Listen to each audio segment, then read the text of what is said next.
요한복음 16장 16절부터 24절까지의 말씀입니다.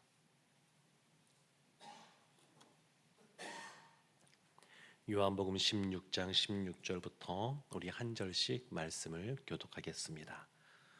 조금 있으면 너희가 나를 보지 못하겠고 또 조금 있으면 나를 보리라 하시니 제자 중에서 서로 말하되 우리에게 말씀하신 바 조금 있으면 나를 보지 못하겠고 또 조금 있으면 나를 보리라 하시며 또 내가 아버지께로 감이라 하신 것이 무슨 말씀이냐 하고 또 말하되 조금 있으면이라 하신 말씀이 무슨 말씀이냐 무엇을 말씀하시는지 알지 못하노라 하거늘 예수께서 그 묻고자 함을 아시고 이르시되 내 말이 조금 있으면 나를 보지 못하겠고 또 조금 있으면 나를 보리라 하므로 서로 문의하느냐 내가 진실로 진실로 너희에게 이르노니 너희는 곡하고 애통하겠으나 세상은 기뻐하리라 너희는 근심하겠으나 너희 근심이 도리어 기쁨이 되리라 여자가 해산하게 되면 그때가 이르렀으므로 근심하나 아기를 낳으면 세상에 사람 난 기쁨으로 말미암아 그 고통을 다시 기억하지 아니하느니라 지금은 너희가 근심하나 내가 다시 너희를 보리니 너희 마음이 기쁠 것이요 너희 기쁨을 빼앗을 자가 없으리라 그날에는 너희가 아무것도 내게 묻지 아니하리라 내가 진실로 진실로 너희에게 이르노니 너희가 무엇이든지 아버지께 구하는 것을 내 이름으로 주시리라. 함께 보겠습니다.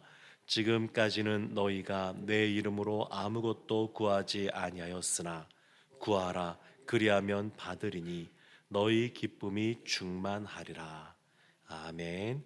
살아계신 하나님의 말씀입니다. 예수님의 마지막 고별 설교가 계속 이어지고 있습니다. 사실 이 16장까지 그 제자들에게 하신 말씀이 끝나게 되면 17장에서는 예수님께서 제자들을 위하여 또 이 땅에 남는 이들을 위하여 중보기도 하시는 내용이 나오고 그리고 십자가를 지시는 일들이 이제 벌어지기 때문에 사실 예수님이 육성으로 제자들에게 남기시는 마지막 말씀이 사실은 이 16장 끝에 있는 이 말씀입니다. 그래서 사실 이 한 절 한 절이 굉장히 마치 유언하는 분들이 남기는 것 같은 그러한 말씀으로 우리가 무게감을 갖고 받아들이면 좋겠다 싶습니다. 조금 있으면 이렇게 오늘 말씀이 시작하는데 조금 있으면 이 표현이 이 짧은 16절부터 몇 절 되지 않은 요 상황 속에서 7번이나 반복해서 나옵니다. 조금 있으면, 조금 있으면. 그래서 이 조금 있으면이라는 말을 보면 참 이제 예수님께서 우리는 이 모든 상황을 알기 때문에 이제 곧 예수님께서 십자가를 지신다. 우리를 떠나가게 되신다. 그것을 알고 있으니까 참 이것이 얼마나 지금 긴박한 상황인지를 우리가 생각하게 됩니다. 지금 예수님께서 마지막 그 순간 그러니까 제자들과 함께 있는 시간이 얼마 남지 않은 그 상황에서 그들과 아주 밀도 높은 그러한 시간들을 지금 보내고 계신 겁니다. 거기에는 예수님의 마음이 있겠죠. 예수님의 마음이 정말로 이 제자들과 이제 곧 있으면 떠나게 될 텐데 그 남게 될 제자들을 생각하시는 그 애틋한 마음, 그 절절한 마음, 이런 마음이 사실 조금 있으면 이런 표현에서도 느껴지는 것 같습니다. 예수님께서 조금 있으면 16절에 너희가 나를 보지 못하겠고 또 조금 있으면 나를 보리라 하시니 이렇게 말씀하십니다. 조금 있으면 조금 있으면 그러니까 조금 있으면 예수님이 십자가를 질 뿐만 아니라 또 조금 있으면 어떤 일이 있습니까? 예수님께서 부활하십니다. 우리는 이 모든 상황을 알고 있으니까 이 본문이 또 예수의 말씀이 쉽게 이해되는데 사실 이 제자들은 예수님께서 이것을 말씀했음에도 불구하고 17절, 18절 말씀에 보면 도무지 이 말씀이 무슨 말씀인지 모르겠다. 이렇게 이야기합니다. 근데 19절 말씀 보면 그 예수님께서 끝에 이렇게 나오시죠. 그들이 이해를 못한다니까 나를 보라므로 서로 문의하느냐. 제자들을 향해서 깨닫지 못하는 그 제자들. 참 예수님이 반복해서 많이 알려주셨거든요. 근데 도무지 깨닫지를 못해요. 근데 그 제자들을 책망하실 법도 한데 이제 얼마 안 남았으니까. 근데 책망하지 않으시고 또 부드럽게 말씀하십니다. 너희들이 서로 문의하느냐. 이러면서 또 다시 설명을 또 이어가십니다. 그러니까 예수님이 얼마나 사랑이 많으신 분이신지 또 인격적인 분이신지 우리를 얼마나 이렇게 또 어떤 면에서는 안타깝게 여기시면서 계속해서 기회를 주시고 기다려 주시는 분이신지 사실 이 오늘 본문을 보면서도 그런 부분들이 많이 느껴지는 것 같습니다. 그리고 뒤에 보면 예수님께서 기쁨에 대해서도 이야기하십니다. 그러니까 조금 있으면 예수님이 떠나고 조금 있으면 다시 만나게 되는데 그러면서 그 안에서 기쁨을 누리게 될 것에 대해서 말씀합니다. 그래서 이 뒤에 보면 요한복음 20장 19절 20절 말씀에 이런 말씀이 실제로 이루어집니다. 그날 이날 곧 안식 후 첫날 저녁 때에 제자들이 유대인들을 두려워하여 모인 곳에 문들을 닫았더니 예수께서 오사 가운데 서서 이르시되 너에게 평강이 있을지어다. 이 말씀을 하시고 손과 옆구리를 보이시니 제자들이 주를 보고 기뻐하더라. 제자들이 기뻐하게 됩니다.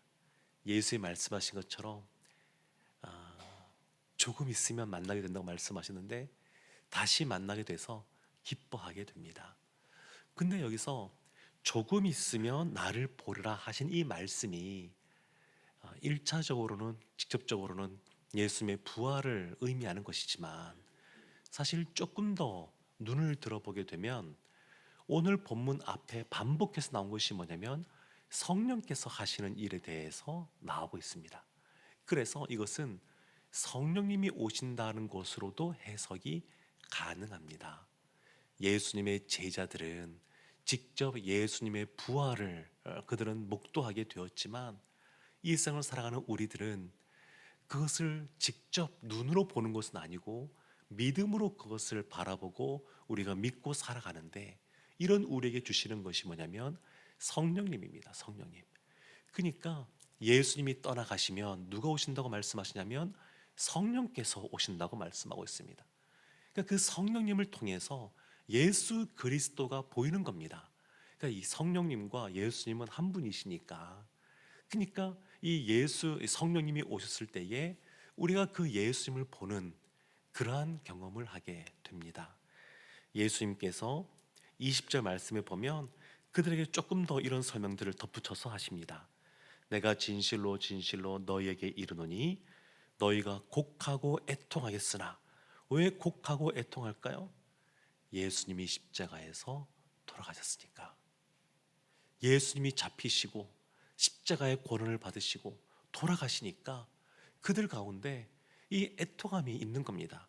그렇지만 그 20절 뒤에 보면 이어진 말씀 보면 세상은 기뻐하리라. 예수 그리스도가 십자가에 달리는 걸 보고 세상은 기뻐한다고 말하고 있습니다.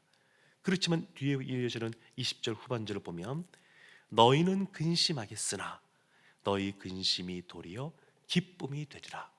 우리가 20장 말씀에서 보았던 것처럼 예수 그리스도의 부활로 말미암아 그들 가운데 다시 기쁨이 생겼습니다.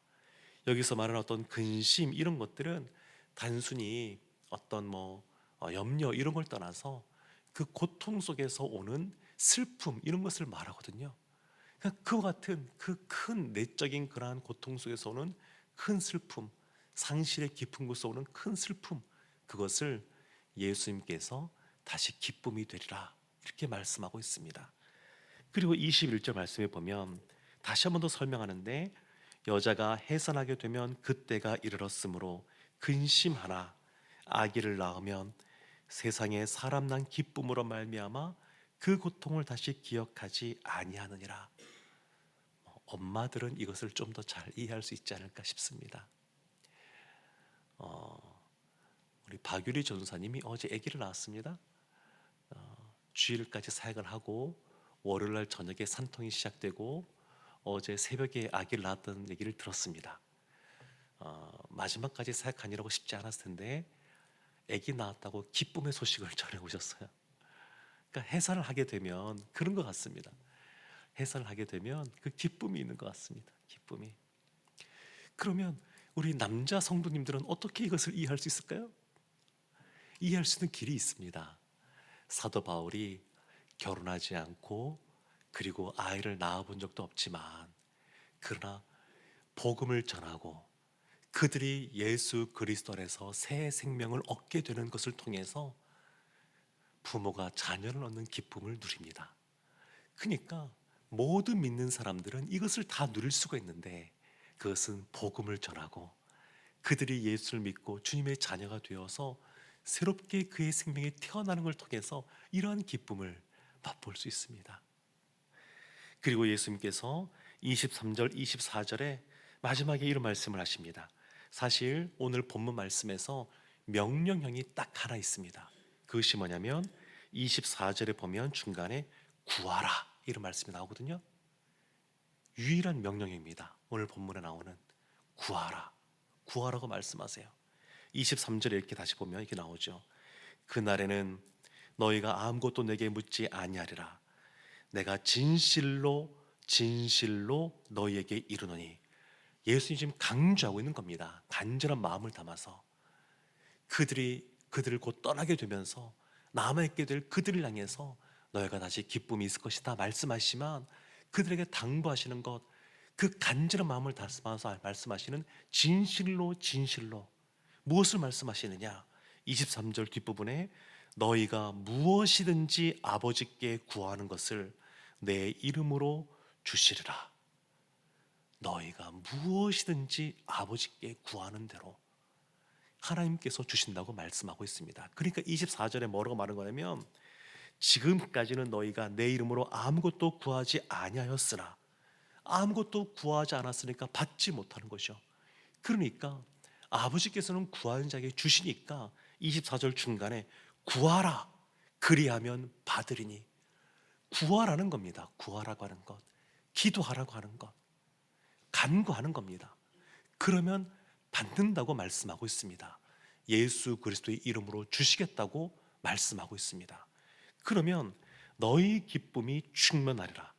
그 하나님께서 기도에 응답해 주는 것으로 말미암아 우리의 기쁨이 충만하게 된다라고 말씀합니다. 사랑하는 성도 여러분, 이 새벽에 우리가 주님 앞에 나갈 때 이 말씀을 기억하기를 원합니다. 더불어 예수님의 마음을 한번 우리가 느껴보기를 원합니다. 이제 마지막 순간입니다. 십자가를 지시기 전, 이 세상을 떠나기 전, 그 마지막 순간에 예수님께서 남게 될 그 제자들, 그 사랑하는 제자들을 위하여 너희들 너무 슬프고 힘든 일이겠지만 그러나 곧 기쁨이 온다. 곧 나를 다시 만날 날이 온다. 이렇게 위로해 주시면서 한 가지 명령하신 것은 구하라는 겁니다. 구하라고 하는 것, 기도하라고 하는 것. 우리가 이 새벽에 이 예수의 말씀에 순종하기를 원합니다. 예수 그리스도의 이름으로 예수 그리스도를 바라보고 그를 신뢰함으로 하나님께 아뢰면 하나님께서 주실 줄로 믿습니다. 이 신실한 하나님을 경험하는 이 새벽 되기를 예수 그리스도의 이름으로 축원합니다. 아멘.